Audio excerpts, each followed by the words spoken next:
नमस्कार। आज हम लेकर आए हैं हरियाणा की 25 सबसे बड़ी खबरें। शुरू करने से पहले एक काम जरूर कीजिए, कमेंट में बताइए कि आप हरियाणा के किस जिले या शहर से हमें देख रहे हैं। और अगर अभी तक वीडियो को लाइक और चैनल को सब्सक्राइब नहीं किया है तो फटाफट कर लीजिए। तो पहली बड़ी खबर है, हरियाणा के पूर्व सीएम भूपेंद्र सिंह हुड्डा ने कहा कि कैप्टन अमरिंदर से उनकी केवल व्यक्तिगत बातचीत होती है, राजनीतिक नहीं, और कांग्रेस वापसी पर कोई चर्चा नहीं है। उन्होंने हरियाणा में बढ़ते अपराध, सरकार की योजनाओं में शर्तें और भाजपा पर निशाना साधते हुए कांग्रेस को मजबूत बताया है। हरियाणा में पश्चिमी विक्षोभ के असर से मौसम बिगड़ गया है। 14 जिलों में ओले गिरने और 9 जिलों में बारिश का अलर्ट जारी हुआ है। कई जगह तेज आंधी और धूल भरी हवाओं से जनजीवन प्रभावित हुआ। हिसार, गुरुग्राम में धूल का गुबार छाया और तापमान में भी बढ़ोतरी दर्ज हुई। हांसी के एक गांव में पानी की मोटर चोरी करते एक युवक को ग्रामीणों ने पकड़ लिया। आरोप है कि उसने मोटर कबाड़ी को बेची थी। गुस्साए लोगों ने उसे रस्सी से बांधकर कुएं में उल्टा लटका दिया और पिटाई भी की। बाद में पुलिस ने मामले की जांच शुरू कर दी है। सोनीपत के गोहाना में बुलडोजर कार्रवाई को लेकर विवाद बढ़ गया है। चेयरपर्सन के पति राजू विरमानी ने आरोप लगाया कि कार्रवाई मंत्री के इशारे पर हो रही है और प्रशासन ने गरीबों को निशाना बनाया है, जबकि डीटीपी विभाग ने इसे पूरी तरह कानूनी प्रक्रिया बताया है। कार्रवाई के विरोध में बाजार बंद रहा और लोगों ने प्रशासन के खिलाफ नारेबाजी की। यमुनानगर में एक 38 वर्षीय व्यक्ति ने कर्ज और मानसिक दबाव के चलते जहरीला पदार्थ खाकर आत्महत्या कर ली।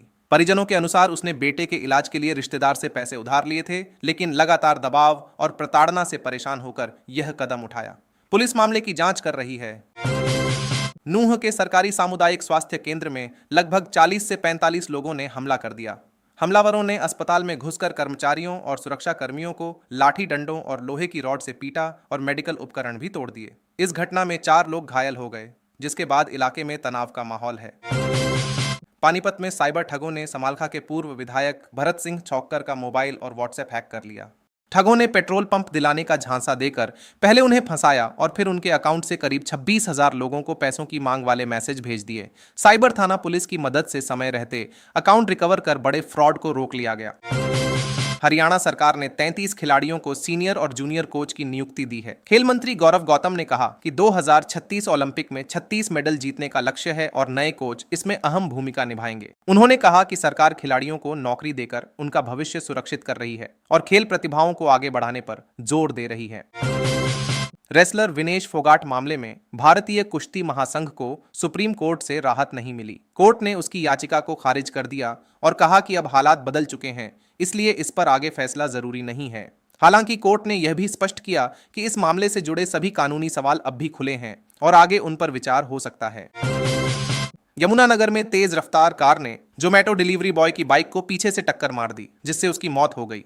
टक्कर इतनी जोरदार थी कि युवक लगभग 25 मीटर दूर जाकर रेहड़ी पर गिरा और बाइक करीब 40 मीटर तक घिसट गई। हादसे से इलाके में सनसनी फैल गई। हरियाणवी सिंगर रॉकी मित्तल ने एक वीडियो जारी कर आरोप लगाया कि एक बीजेपी नेता उन्हें जान से मरवाना चाहता है और झूठे केस में फंसाया जा रहा है। उन्होंने कहा कि अगर उनके साथ कुछ भी होता है तो इसके लिए संबंधित लोगों को जिम्मेदार माना जाए। यह मामला कसौली गैंगरेप केस से जुड़े विवाद के बाद और गर्मा गया है। हरियाणा सिख गुरुद्वारा मैनेजमेंट कमेटी की मीरी पीरी संस्थान को लेकर बुलाई गई बैठक में अंदरूनी मतभेद सामने आए। प्रधान की बैठक में कुछ ही सदस्य शामिल हुए, जबकि कई प्रमुख सदस्य और पूर्व प्रधान ने दूरी बनाए रखी। इससे संगठन में फूट और असहमति की स्थिति साफ नजर आई। नारनौल में साइबर थाना पुलिस ने ऑनलाइन ठगी के मामले में पंजाब के जालंधर स्थित एक निजी बैंक के सेल्स ऑफिसर को गिरफ्तार किया है। आरोपी पर साइबर फ्रॉड में शामिल होने का आरोप है। पुलिस ने उसे ड्यूटी के दौरान ही पकड़ लिया और आगे की जांच जारी है। कुरुक्षेत्र में अमेरिका के साथ प्रस्तावित ट्रेड डील के विरोध में भारतीय किसान यूनियन से जुड़े किसानों ने प्रदर्शन किया। किसानों ने लघु सचिवालय के बाहर नारेबाजी करते हुए विरोध जताया और अमेरिकी प्रतिनिधिमंडल के खिलाफ प्रतीकात्मक प्रदर्शन भी किया। आंदोलन का नेतृत्व यूनियन अध्यक्ष गुरनाम सिंह चढ़ूनी ने किया। कैथल में प्रशासन ने राजौंद की नायब तहसीलदार को ड्यूटी से अनुपस्थित रहने और नोटिस का जवाब न देने पर सस्पेंड कर दिया। जिला उपायुक्त के आदेश पर हुई इस कार्रवाई से विभाग में हड़कंप मच गया है और अन्य कर्मचारियों को भी सख्त संदेश मिला है। फरीदाबाद में जेवर एयरपोर्ट से जुड़े फ्लाईओवर निर्माण के दौरान बड़ा हादसा हो गया। पनहेड़ा खुर्द गांव के पास काम के दौरान भारी क्रेन असंतुलित होकर पलट गई, जिससे एक व्यक्ति की मौत हो गई और 4 लोग घायल हो गए। घायलों को तुरंत अस्पताल पहुंचाया गया। ऋषिकेश में आयोजित अखिल भारतीय महापौर परिषद के सम्मेलन में चंडीगढ़ के मेयर सौरभ जोशी ने मेयरों की सीमित शक्तियों पर सवाल उठाए। उन्होंने कहा कि कई बार मेयरों से ज्यादा अधिकार अन्य कर्मचारियों के पास होते हैं, इसलिए उन्हें मजबूत शक्ति और पूरा 5 साल का कार्यकाल मिलना चाहिए। डबवाली के मंडी किलियांवाली में राज अस्पताल और मरीज घनश्याम दास के बीच चल रहा विवाद अब बढ़ गया है। इस मामले को लेकर स्थानीय व्यापारी और सामाजिक संगठन एकजुट हो गए हैं और अस्पताल प्रबंधन से सार्वजनिक रूप से माफी की मांग कर रहे हैं। विवाद के समाधान के लिए जल्द ही बड़ी बैठक बुलाई जाएगी। झज्जर जिले में मतदाता सूची के सघन पुनरीक्षण अभियान के तहत जल्द ही बीएलओ घर घर जाकर फॉर्म वितरित करेंगे। मतदाताओं को फॉर्म भरकर हस्ताक्षर करना होगा और अभियान में सहयोग करने की अपील की गई है। जिला प्रशासन ने कहा है कि अफवाह फैलाने वालों पर सख्त कार्रवाई की जाएगी। फतेहाबाद के रतिया तहसील में नायब तहसीलदार पद पर बलवान सिंह अहलावत ने कार्यभार संभाल लिया है। यह नियुक्ति पूर्व अधिकारी के तबादले के बाद की गई है। हाल ही में किसानों के प्रदर्शन के बाद यह पद काफी चर्चा में था। मारुति सुजुकी इंडिया लिमिटेड ने गुरुग्राम के राजकीय औद्योगिक प्रशिक्षण संस्थान में एडवांस मैन्युफैक्चरिंग लैब शुरू की है।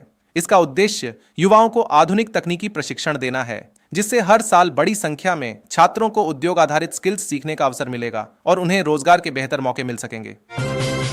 नूंह के अग्निवीर शहीद समय सिंह के पिता ने अपने बेटे की याद में स्थायी सम्मान की मांग की है। उन्होंने जिला उपायुक्त से मुलाकात कर कहा कि शहीद के नाम पर स्मारक या किसी सरकारी संस्थान का नाम रखा जाए ताकि उनकी शहादत को हमेशा याद रखा जा सके।